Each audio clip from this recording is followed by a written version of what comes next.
Assalamualaikum warahmatullahi wabarakatuh. Nama saya Hesti Ratna Murni dengan NPM 222102029 dari kelas HTNC, program studi Hukum Tata Negara.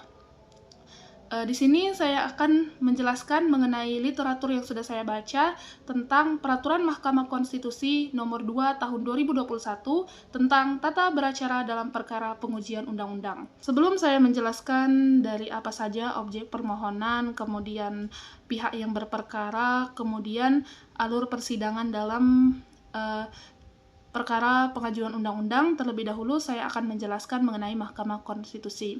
Mahkamah Konstitusi adalah salah satu pelaku kekuasaan kehakiman sebagaimana dimaksud dalam Undang-Undang Dasar 1945. Nah, umumnya Mahkamah Konstitusi memiliki 9 orang anggota hakim. Selanjutnya adalah objek permohonan. Nah, dalam objek permohonan, dari pengajuan undang-undang, perkara pengajuan undang-undang ini disebut juga PUU. Nah, dalam objek permohonan PUU adalah undang-undang ataupun peraturan pemerintah pengganti undang-undang atau Perpu. Nah, permohonan yang dimaksud bisa berupa pengujian formil terhadap peraturan perundang-undangan maupun pengujian terhadap material terhadap peraturan perundang-undangan tersebut. Nah, pengujian formil dimaksudkan berupa pengujian terhadap proses pembentukan peraturan perundang-undangan tersebut.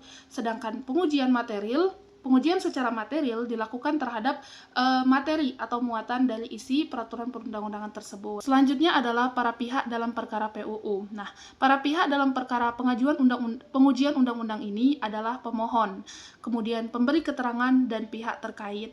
Nah, pemohon adalah pihak yang menganggap hak atau kewenangan konstitusionalnya itu dirugikan, yaitu perorangan atau warga negara, kesatuan masyarakat hukum adat, kemudian badan hukum publik ataupun badan hukum privat, dan lembaga negara. Selanjutnya adalah tahapan penanganan perkara. Yang pertama adalah pengajuan permohonan, yang kedua pencatatan permohonan dalam EBP3, yang ketiga pemeriksaan kelengkapan pemohonan, yang keempat pemberitahuan APKBP disertai DHPKP2, yang selanjutnya adalah pemenuhan kelengkapan dan perbaikan permohonan. Selanjutnya, penyampaian laporan permohonan dalam RPH atau Rapat Permusyawaratan Hakim. Selanjutnya, pencatatan permohonan dalam EBRPK. Selanjutnya, penyampaian salinan permohonan. Selanjutnya, pengajuan permohonan sebagai pihak terkait. Selanjutnya, pemberitahuan sidang kepada para pihak. Selanjutnya, pemeriksaan pendahuluan, kemudian pemeriksaan persidangan. Selanjutnya, pelaksanaan RPH atau Rapat Permusyawaratan Hakim, yaitu pembahasan perkara, kemudian pengucapan putusan mahkamah, dan yang terakhir, penyampaian salinan putusan kepada mahkamah. Selanjutnya adalah tahapan persidangan. Jadwal penyelenggaraan persidangan dimuat pada laman mahkamah. Nah, persidangan perkara pengujian undang-undang itu dilaksanakan melalui 3 tahapan. Yang pertama, pemeriksaan pendahuluan, yang kedua, pemeriksaan persidangan, dan yang terakhir, pengucapan putusan. Nah, persidangan perkara pengujian undang-undang dapat dilakukan secara offline ataupun luring, kemudian secara daring ataupun online, atau melalui video conference atau melalui media elektronik lainnya. Mahkamah menetapkan hari sidang pertama dalam jangka waktu paling lama 14 hari kerja sejak permohonan dicatat dalam EBRPK. Tahapan sidang yang pertama adalah pemeriksaan pendahuluan. Dalam pemeriksaan pendahuluan dilakukan dalam sidang terbuka untuk umum dan dapat dilakukan dalam sidang panel, yaitu sidang yang dihadiri oleh paling kurang 3 orang hakim. Nah, dalam pemeriksaan pendahuluan, Mahkamah melakukan pemeriksaan dalam 2 tahap, yaitu yang pertama, pemeriksaan pendahuluan dengan agenda untuk mendengar pokok-pokok permohonan, memeriksa kelengkapan dan kejelasan materi permohonan. Tahapan yang kedua yaitu pemeriksaan pendahuluan dengan agenda untuk memeriksa perbaikan permohonan serta pengesahan alat bukti pemohon. Kemudian ada pemeriksaan persidangan. Dalam pemeriksaan persidangan dilakukan dalam sidang pleno terbuka untuk umum yang dihadiri oleh 9 orang hakim atau paling kurang 7 orang hakim.